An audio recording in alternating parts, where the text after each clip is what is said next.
In this video, you'll learn how to edit a website using Webflow. This guide will take you through the essential steps to navigate and modify your site effectively. Begin by opening your web browser and navigate into the Webflow website. Once you reach the home page, locate the dashboard option. This is usually found in the upper right corner of the screen. Click on it to proceed. After accessing the dashboard, you will see a list of your projects. Identify the specific site you wish to edit.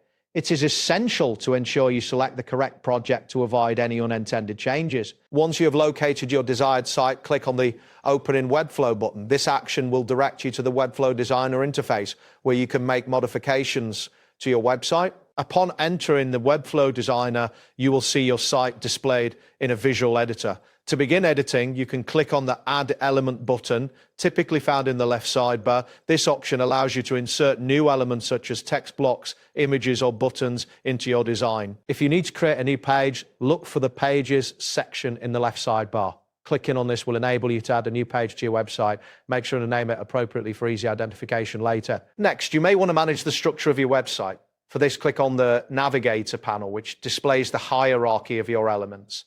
This helps you understand how different sections of your site relate to each other. To modify specific properties of an element, select the elements and click on the Properties panel, usually located on the right side.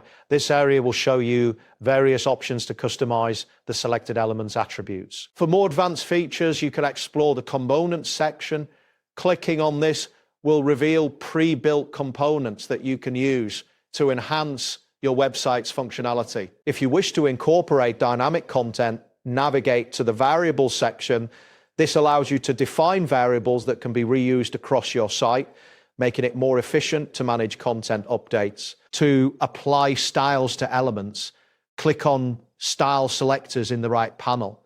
This will enable you to customize the appearance of your elements, ensuring your website aligns with your brand's visual identity. For managing assets like images and files, locate the Assets panel.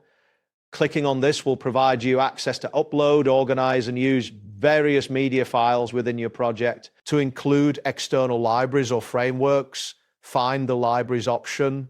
This will allow you to access additional tools that can enhance the functionality of your website. Lastly, if you need to integrate apps or services, click on the Apps section.